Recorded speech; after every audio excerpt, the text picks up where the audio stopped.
back with another episode of Lifetime Talks. I'm Jamie Martin, and I'm here with my colleague, Jim LaValle, for our series on performance and longevity with MIORA. Jim is a clinical pharmacist, the co-chair of the American Academy of Anti-Aging Medicine, the chair of the International Peptide Society, and most recently, the chief science officer for Lifetime. Hey, Jim, how are you? I'm doing good. I'm kind of starting to feel like a co-host or something. Oh my gosh, should we launch our own podcast? That's really just you and I. No, I have to talk to David about that. Yeah, right. This episode, I'm excited to talk to you because we've mentioned in episodes since we've been doing this, we've mentioned mitochondrial health a lot. And in this episode, we're really going to focus on what that means and kind of set the foundation so people, whenever they hear that term, they know what we're talking about. Because it's kind of a relatively, not new concept. You've been talking about this forever, but it seems like it's making its way into the mainstream more right now, and there's been lots of evolution on it in recent months. Absolutely. I mean, it's interesting. I was at a big event, and one of the keynote speakers, and we were talking about health in America, right? And he ended up at the end of the crescendo of everything was, yes, we have to control blood sugar. Yes, we have to do this. We have to do this. But he ended up at mitochondrial health. And this wasn't a bunch of scientists in the room. Okay. This was a bunch of, advocates for the natural products industry, right? Okay. And so mitochondrial health and metabolic health are the two big terms that are out there. And they end up being almost interchangeable because your metabolism can't be healthy if the powerhouses of your cell, known as the mitochondria, are not optimized and not functioning. So, mitochondria are literally the energy source in your cell. And your body can make lots of mitochondria within the cell, or over time, you can lose mitochondrial capacity, so you don't renew as many mitochondria, or they lose their ability to make energy. And so when you think about the mitochondria, it's just that cellular target. Now that everybody's, quote, biohacking, right? There's this thought of, we've got to make the mitochondria go better. So you have everybody rushing towards every supplement and peptide that's mitochondria. But I think it takes a little bit more of a nuance to understand, first of all, what makes it go wrong? Right. Secondly, there's some basic things you need to do in order to make sure mitochondrial health is taking place. And then the third is, when do you look at those advanced therapies like, peptides or other nutrients that are specific to the mitochondria? Support it. Yeah, and it turns out that, if you think of your mitochondria, it goes through a process. So it's making energy. Right. And it's handing off electrons. It's passing them down this chain and making energy. So you should make over 30 packets of ATP if your mitochondria are working well. What do you mean by packets? Like over 30 packets? An energy molecule. Okay, got it. ATP, the energy packet for your, it's like giving you another AA battery that's renewed, right? Just want to make sure I'm clear on what that is. I got you.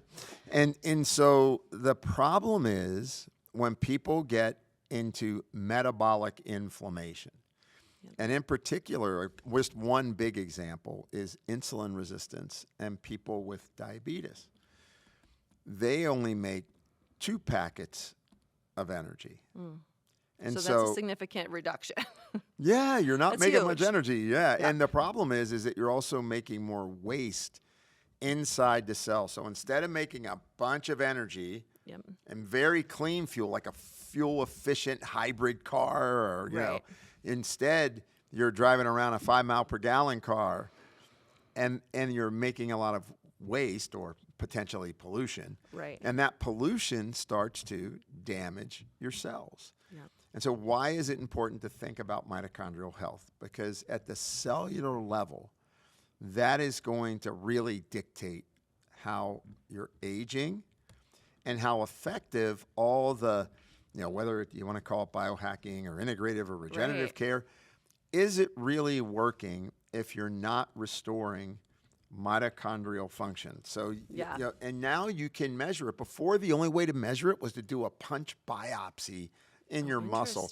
I'm not real anxious to go get a punch biopsy. I don't know why. It just sounds like, I think I'll pass. Right.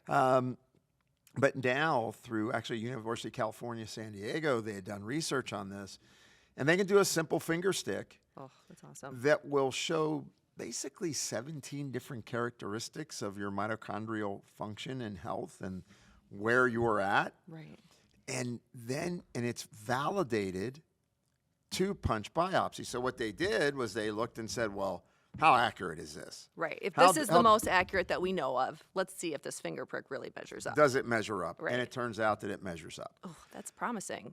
It's Good news. It's really good news because what it does is it helps us to guide when you're doing certain, programs or therapies. Yeah. Well, am I really restoring cellular health or not? Yeah. I just think it's so interesting to hear you say this because you do hear, I mean, and this is the thing, this is one of the things with social media is you hear of all these things that people are doing for their health and wellness. And it's like, you could be doing all those things and you might on the surface look really healthy, but when it comes down to this, and like a lot of people you're finding are not actually very mitochondrial, don't have good mitochondrial health, if that's the way to describe it. Yes, I've looked at a fair amount of these, and some of the biggest, I'd say, biohackers and communities that have been tested, and I know even for my folks that I've done this test with, they're doing all this stuff. Yeah. But they're still aging at an accelerated rate because they really haven't done step one. So, you brought up something so appropriate. There's a sequence to getting well. I always try to use the analogy. Say you go buy an old house and you love old houses. You love to renovate old houses, and the house has got cracks in the foundation. It needs new windows. It needs a new roof, and there's cracks in the walls. Right. Well, it doesn't do much good to replace the windows until you correct the foundation. Right. Your cells are the same way. So it turns out when mitochondria get damaged, or the process is that there's not enough redox or antioxidant potential within your cell, Right. you leak the electrons out of the mitochondria. So instead of them being carried all the way through to make those big packets of energy, they're escaping. Got it. And with that escape comes damage to your tissues. Now, there is something called the Warburg effect. Okay. Warburg effect, Nobel Prize, how cancer cells get their energy. All right? And it turns out, and I actually wrote a chapter in a book called Diabetes and Cancer, Molecular Links and Epidemiologic Evidence. I know, very exciting. That's a mouthful. You're probably just waiting to just order that book right now. It's one of the best books you can get for sleep. You open it up, read one paragraph, and you're down. You're like, I'm my eyes done. are closed. I'm maxed out. Yep. But the point being is that your mitochondrial health is a journey, just like the rest of your health is a journey. Yeah. So as you become insulin resistant, and now your body is now carrying glucose into the cell inefficiently, Right. the mitochondria are making energy inefficiently. You make a lot more lactic acid. And so if you think of the journey, if you're making a lot of lactic acid and you have DOMS, you have that delayed muscle soreness, onset soreness from exercise, it might be that your mitochondrial capacity is down, and it's an early sign that there's a problem. Now, let's take it all the way out to the end. Okay. Like, what happens if we go all the way down the funnel with, poor mitochondrial function? Well, it turns out that nearly all chronic diseases that are non-communicable, I don't mean a virus or something like that, but all non-communicable diseases have a loss of mitochondrial function. So that's directly tied to the efficiency of us as we're aging. And so there's some big things that happen that we should be controlling around the mitochondria. The first thing is, well, how would you repair a mitochondria? It's this little thing in your cell. How are you going to repair that? How do we even start? Well, if you're leaking, so you do your mitochondrial test, and it turns out that it shows there's a lot of free radical damage going on, that the energy production is off, that your mitochondria are working too hard to produce the energy that you need, right? So these are key things that get measured in the test. Tests. So the first thing is that you need phospholipids.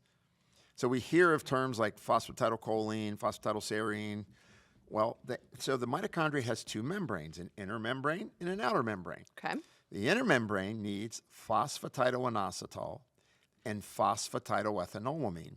And those are phospholipids that you can get. You could get them in your diet if you're eating foods that are rich in phospholipids. We mentioned this in another episode. Things like egg yolks, really good for that. But you may need to take phospholipids because a lot of our food sources just aren't containing high phospholipid foods anymore. We're not, that's not in our culture.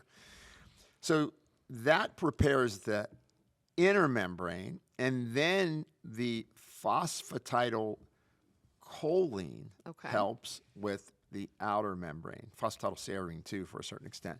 So you need, before you start thinking about, I'm going to do NAD plus injections, right? Which NAD is as hot as it gets right now, right? It's such a hot topic. Everybody's talking about NAD. Yep. Why is NAD important? Because it drives mitochondrial function in your cell. And it keeps you actually generating energy the way you're supposed to. So people are right to want to build their NAD levels. But it would make sense that, well, let's repair those mitochondria a little bit. Let's include taking phospholipids. Right. And then there's compounds like coenzyme Q10, which help you carry through the electron transport chain. Got it. A lot of medications deplete CoQ10. So, you know, the kind of the glowing example, of course, are statin medications that some 20% of people will feel myopathies. Their muscles will get sore because they're on the medication, they're depleting CoQ10. And then there's another percentage where you get what's called rhabdomyolysis, right? They get really significant muscle breakdown. Yeah. So if you're on medications, and it's not just statin medications, there are several categories of medications that lower coenzyme Q10. You want to take coenzyme Q10 because you want to keep the mitochondria being able to do what they're supposed to do. To transport those electrons That's where right. they need to go. That's right. And then, you know, the other thing that we've heard a lot about now are sirtuins, right? Everybody's talking about SIRT1, sirtuins. And should I take green tea? Should I take Fisetin? What should I take to help my sirtuins? Because sirtuins signal a compound, a molecule in your body. I don't want to get too technical, but we're going down the path. That's part of my job. Let's talk about it. PGC1 alpha. And that is what tells the mitochondria to basically renew mitochondrial biogenesis, to make new mitochondria so that your body can continue to make energy. Okay. What holds that back? Right. Like what is causing like the reduction in that? That's the key. Lack of exercise. So when you exercise, you actually help with renewal of your mitochondria because it upregulates making PGC1 alpha. So exercise is great, but once again, try to learn how to not overtrain. Again, right? it's a balance. It's the balance. Yep. So that's important. The other thing that happens, so in addition to when you become insulin resistant, and you get less mitochondrial efficiency, more lactic acids build up inside your cell. Yep. You pump that lactic acid out into your tissues. So what are you going to do when you have more lactic acid in your tissues? How are you going to feel? You're going to feel sluggish. You're not going to feel like moving. You're going to be sore. You're going to kind of wait it out. That's exactly right. Yeah. But the other piece to it is that as people get under stress, and so their cortisol levels are going higher because of chronic stress, and they do what's called flattening of the cortisol curve. Your body thinks you're chasing a white tiger all day, basically. Yep. When that happens, you start to lose thyroid hormone production. Yep. So you have two thyroid hormones. One is T4, and the other is T3. And I know we've got a thyroid episode, but I just want to review this because it's critical to mitochondrial health. So T4 gets converted to T3. When you're under a lot of stress, you don't make as much T3 because your body's trying to control your heart rate. Okay. All right? So you don't make T3. Yep. Thyroid hormone, when you have low thyroid hormone levels, you will reduce mitochondrial content, like how many mitochondria are in your cell, by as much as 40%. And what's one of the big things that people complain of when they have low thyroid? Low energy. Low energy, right? Yep. So what I was hoping when we talk about mitochondria is making it real. Right. It's not just this little microscopic thing that's in the cell. Yep. It's being influenced by the hormones that your lifestyle is either promoting a healthy response and maintaining your glucose in a proper position, maintaining your stress hormones, having decent thyroid function, because what happens is when T3 is low, in addition to low mitochondrial output, it has to enter the cell. Okay. And when it enters the cell, it triggers, because we got a lot of people with biohackers now. They like hearing these words, right? So I'm going to use more words. The carnitine palmitoyl transferase. Oh my gosh, that's a big one. Carnitine palmitoyl transferase. So what is that doing? That's helping you to burn fat. Oh gosh, so it is truly all intertwined. That's what I was trying to get to. Yep. So I know it took a little while to build the story. But you get, yeah. But what you have to understand is that when you're feeling tired and you've gained weight and you're sore too long, and even from the standpoint of people, it's been published very extensively now, people that had COVID Right. and are COVID long haulers have low mitochondrial content. It makes sense, right? Because of the damage that's happened through all those functions. And let's talk about how that happened. Why do you want to keep your NAD levels up? So Right. one of the important things that you can do, you could do an NAD, MIORA at lifetime. The providers could give you an NAD injection. Okay. Subcutaneous, nice and easy. You do it about every other day, every third day. And you build up your mitochondrial capacity by doing that, and people will report, hey, my energy's better. The other way is there's a compound called nicotinamide riboside. So NR. So you've heard people talking about NMN, NR. I mean, these are terms that are kind of all over the popular, social media, right? Right. Well, it turns out that nicotinamide riboside gets absorbed in the cell and then is turned into NMN, that then gets turned into NAD. Okay. But the difference is when you take NMN, it still has to be turned into NR. Okay. So it almost is better start with the NR. It is better. It is better. Start with the NR. Okay. And why that's so, I know this is heavy, but it's super interesting because it really is painting the picture of like the interconnectedness and how mitochondrial health affects every aspect of our health. No, there's not a single function in your body that doesn't rely on this. Right. And this is that funnel of aging. We're all interested in this topic of longevity and health span. One of the biggest things you can do is start to understand, in my organized approach to my health, am I first repairing that foundational issues that I have? Yep. My glucose is too high. Maybe you're 30 pounds overweight. No matter what you've done, you haven't been able to get it off. Right. That's the value of GLP-1s. It helps to restore some of the connectedness of your metabolism so that you're burning glucose more effectively again. Yep. And then am I managing my stress? Is my cortisol high? Do I feel overcommitted? Am I anxious and nervous? Work on that. Yep. So you have to do that on your own, right? But in conjunction with these other things. Yes. Yeah. That you work on, like deep breathing, mindfulness, right? Yoga. There's a lot of ways. I mean, I was big on Tai Chi personally. That was my big way to kind of tame the tiger in me. Okay. And then it's, okay, now we've got that base. Is there any environmental issues that could be damaging the mitochondria, right? Because pollutants, right? Yep. We know we're in a modern world where, people, it's real. Up to 60% of Americans have elevated levels of, things like toxic metals and pesticides. Right. So there's the detoxification pathway. Yep. And then it's quelling the inflammation that occurs from the gut.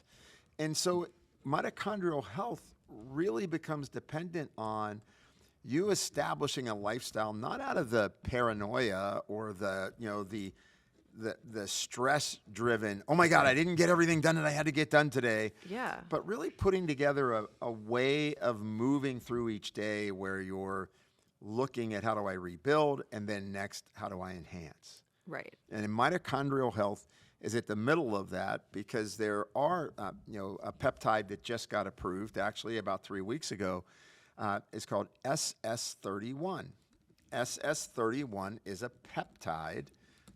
I know we've got episodes on peptides and explain those. Yep. What SS31 does is it helps repair the mitochondrial linings so that the mitochondria can restore their health and start to make energy the way they're supposed to again. It's repairing. It's kind of similar like when you think about leaky gut. Like you want to restore that integrity of that layer, right? And that sounds similar here. It's repairing that lining so that the electrons don't leak out. It's and identical. They can then get to where they need to be. That's exactly right. Okay. And the more that your body's under oxidative stress, the rate of rusting in your body. So if you're not eating a diet rich in colorful vegetables and fruit, right? You're not making sure that you're managing your stress. And probably one of the biggest nutrients that relates to mitochondrial efficiency, and we take it for a very specific reason, but a lot of times people don't know why. Right. Magnesium, right? We tell people to take magnesium when they're exercising. One, their muscles will fire better, right? They get more performance. But the other one is you're sore less. Yeah, it helps with that recovery It helps to get rid of the lactic acid. So why is that so important? Magnesium is important in driving that ATP to be manufactured and made. Yep. And so I think a lot of times when people start to understand, well, why am I taking something? I think it helps to understand that literally many of the nutrients that you learn about at Lifetime, or if you're going to MIORA at Lifetime, a lot of these nutrients are there for very specific reasons to help you get back on that journey at literally from the cell right to at that the cellular tissue level. To the organ To the body. to the whole body, right? So it seems like it's starting like this teeny tiny place, right, in the cellular level, but it has influences on like all of the systems, right? The interconnectedness of all of them. That's right. It's that story of, right? How does a 1,000-mile journey start? With a single step. Yep. Right? And that's the thing that I think a lot of people don't appreciate. When they hear mitochondria, it's like, wow. But the reality is it's critical in our aging process to maintain it, because what happens is when you have low mitochondria output, you don't have enough NAD in your body. When that NAD to NADH ratio, because that's how it is, it gets small, and that's what happens when people get sick. Okay. That triggers your immune system to release cytokines. And everybody knows cytokines nowadays. Yep. And they're not making anti-inflammatory cytokines. They're making pro-inflammatory cytokines that are damaging tissues. They're creating additional damage, even though your body's releasing them. Exactly. Yes. And it's doing it for a good reason. It's trying to fight a bug. Right. But the problem is it becomes uncontrolled if you don't have a good pool of NAD. Yep. So you need to have that. And that's why you want to restore that pour. And once again, realize as you age, those pools go down. Right. You don't take vitamin B3, niacin, as you get older. And when I say older, that's really not that old. It's when you're in your 30s. Okay. But as you start to get into your 30s and 40s, you don't take niacin in as easily. And so vitamin B3 can't be utilized to make that energy the way it used to. And that's why compounds like NR, nicotinamide riboside, or compounds like NAD are finding such usefulness, because we're trying to be more and more productive. Right. And stay as we're productive aging. for longer. Yeah, exactly. And I can't emphasize enough, virtually every chronic disease is related to mitochondrial dysfunction in some way or another, either directly causing it or it's a secondary player because of that illness. Right. And I think that's important. It's like it's huge. Well, the best offense is a great defense. Let's create a defensive strategy in our body. Let's keep ourselves healthy. Yep. It makes total sense. And it goes back to, again, like, how do we, again, take care of that foundational level, which, again, so often we think about these things are kind of a layer up from there. But really, this is the latest science research kind of saying, like, no, if we get down to this level, it can have a huge influence on our health and well-being for the long term. Yeah, absolutely. I mean, I've had people that have, taken NAD injections, for example, and I got a headache, I got heart palpitations. Well, yeah, because you're putting premium gas into a vehicle that can't burn it. Right. It's not. Does that mean it's not ready? That's what I was not just ready. gonna ask. No, that's it. It's doing the repair, getting the inflammation signaling down, getting the phospholipids in. Okay. Rebuilding, getting the cortisol and the thyroid and the glucose working together instead of fighting each other. Yep. Those things are foundational. And that's why, metabolic code, when we developed that, it was to understand that without foundational corrections, course corrections in your chemistry, how are your kidneys filtering? Right. What's the pH of your urine? A low urine pH means you're under heightened oxidative stress. How do you correct a low urine pH? Eating more vegetables, taking magnesium, right? Taking a green drink. So these are things we can do something about in our day-to-day life, which that feels Easily. empowering. Like, and I think that's the whole goal of this is like this. Yes, there's a lot of things that you could take and do, but there's also things in our day-to-day lives that we can be doing to support our mitochondrial health from the ground up. Absolutely. And Yep. probably just the last piece to this is there's this process of autophagy. Yep. And autophagy is cleaning up your cells at the end of their workday, basically. And if you don't give your body a break from eating and you don't exercise, you don't clear those waste products. And it's very clear. Sleep I was gonna say opens up the glymphatic channel. So you have what's called glial lymph that are in your brain that's getting rid of the waste products of brain metabolism. Yep. And sleep is what clears that. Yep, that's when it's happening, Yeah, right? We exactly. need that time. That's when it's supposed to happen. And then the other one, of course, is exercise helps the Yep. glial lymphatic system. And that's why, it's interesting. We can always say, what do you need to do? Like everybody's heard it, less stress, eat better, sleep. Yep. It turns out that that's really real.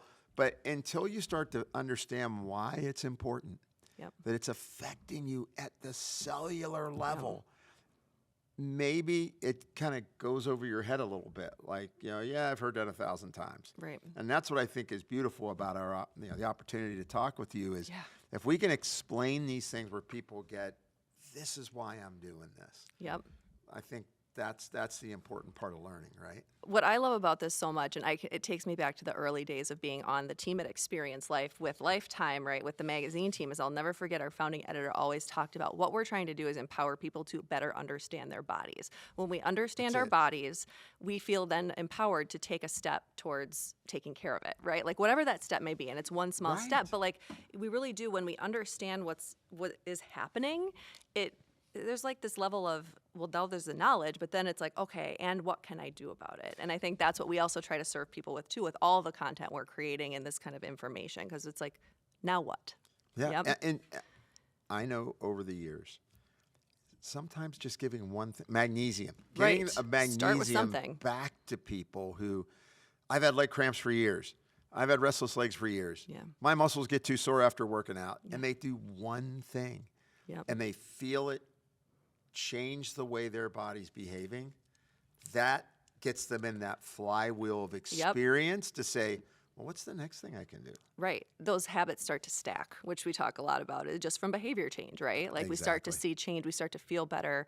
Now what? Again, it kind of keeps going and we can build towards that, ideally, kind of that optimal health if that's what we're driving toward. Right? Exactly. We covered a lot of ground in here, but I really love like getting back to just, what are mitochondria at their function? How do they affect all aspects of our health?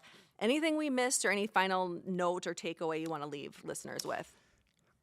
Yes, there's one final note. Okay. It doesn't matter how old you are, you can start to repair and create mitochondrial biogenesis and enjoy energy and vitality at any stage in life. Yep.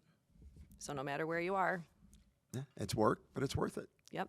I love that. All right, Jim. We have lots of information on this topic and more at miora.lifetime.life. You can also find content, articles, podcasts at experiencelife.com and in the Lifetime app. I think that's it for this one. Thank you. It's a good one. Thanks, Jim.